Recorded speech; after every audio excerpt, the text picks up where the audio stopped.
ઉર્જા મંત્રી હાય હાયના નારા લગાવ્યા અને કહ્યું આંદોલન તો ચાલુ રહેશે.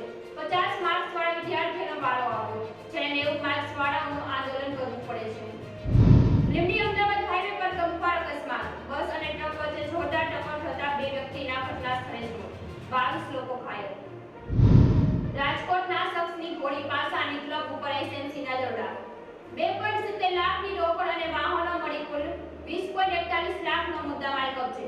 રાજકોટ જૂનાગઢ કાલાવડ ધોરાજીના 12 જુગારી ઝડપાયા. જૂનાગઢના ભેસાણમાં સીઆર પાટીલની હાજરીમાં વિસાવદરના આમ આદમી પાર્ટીના પૂર્વ ધારાસભ્ય ભૂપત ભાયાણી સહિતના આગેવાનોએ ભાજપમાં જોડાયા. વલસાડના તિથલ રોડ પર એક જ દિવસમાં 2 લોકોના હાર્ટ એટેકથી મોત. ઘરેથી નોકરીએ જતા 51 વર્ષીય વ્યક્તિનું તિથલ રોડ પર જ હાર્ટ એટેકથી મોત. આ ઘટનાના 500 મીટર દૂર આરટીઓના કર્મચારીનું પણ હાર્ટ એટેકથી મોત થયું. પોલીસ ટ્રેનિંગ કેમ્પ ખાતે કર્મચારીના મોતનો મામલો, હાઈકોર્ટે જૂનાગઢ ડીઆઈજીને ખબરાવ્યા. પોલીસે એફઆઈઆરમાં આરોપીને સાહેબ સંબોધન કર્યું. કોર્ટે કહ્યું સર્વિસ બુક બગડશે. અરબી સમુદ્રમાં ગેરકાયદેસર લાઇન ફિશિંગનો મામલો, કોસ્ટગાર્ડ દ્વારા મહારાષ્ટ્રની 6 ફિશિંગ બોટ ઝડપી પાડી. એક જ લાયસન્સ પર 2 બોટો ફિશિંગ કરતી હોવાનું સામે આવ્યું. જૂનાગઢ કથિત તોડકાંડ કેસ, કરણ ભટ્ટને ડિસ્ટ્રિક્ટ કોર્ટમાં રજૂ કરી 14 દિવસના રિમાન્ડની માંગ, ટૂંક સમયમાં સુનાવણી હાથ ધરાશે. પાલનપુરમાં ઠાકોર સમાજની લાઇબ્રેરી નજીક 2 જૂથ વચ્ચે પોલીસની હાજરીમાં હિંગાણો સર્જાયો. લાઇબ્રેરીનો મુદ્દો કાઢવો. અમદાવાદમાં 2 માળની બસ ફરી શરૂ, આધુનિક સુવિધાઓ સાથે, નીચે 29 અને ઉપર 36 પેસેન્જર બેસવાની ક્ષમતા. કેજરીવાલના ઘરે ક્રાઇમ બ્રાન્ચના ધામા, એમએલએની હોર્સ ટ્રેડિંગનો મામલો, દિલ્હીના સીએમએ ભાજપના ધારાસભ્યને ખરીદવાનો લગાવ્યો હતો આરોપ. રામરથના સેનાપતિ લાલકૃષ્ણ અડવાણીને મળશે ભારત રત્ન.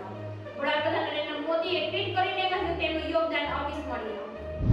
ભાજપના ધારાસભ્ય એસિંધે જૂથના નેતાને ગોળી મારી, પોલીસની સામે જ ફાયરિંગ કર્યું.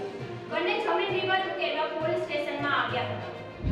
પુણે યુનિવર્સિટીમાં રામલીલા પર વિવાદ, માતા સીતા અને રાવણના વાંધાજનક દ્રશ્ય દર્શાવાયા. પ્રોફેસર સહિત 5 વિદ્યાર્થીઓ રહે છે. હિમાચલમાં ફરી હિમવર્ષા અને વરસાદ શરૂ. ચંબા લાહોર સ્પીતિમાં ઓરેન્જ એલર્ટ, 72 કલાક સુધી હવામાન ખરાબ રહેશે. કોંગ્રેસ અધ્યક્ષ મલ્લિકાર્જુન ખડગેએ દિલ્હીમાં કહ્યું, સાથ આપો નહીં તો મોદીના ગુલામ બની જશો. પીએમનો નારો હતો સૌનો સાથ સૌનો વિકાસ, પરંતુ તેમણે બધાને બરબાદ કરી દીધા.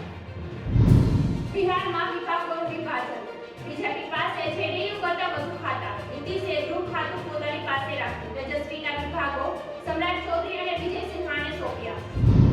દિલ્હીમાં કોમનવેલ્થ એટર્ની અને સોલિસિટરની જનરલ કોન્ફરન્સ યોજાઈ. પીએમએ કહ્યું 21મી સદીના પડકારોને 20મી સદીના દૃષ્ટિકોણથી ન લડી શકાય.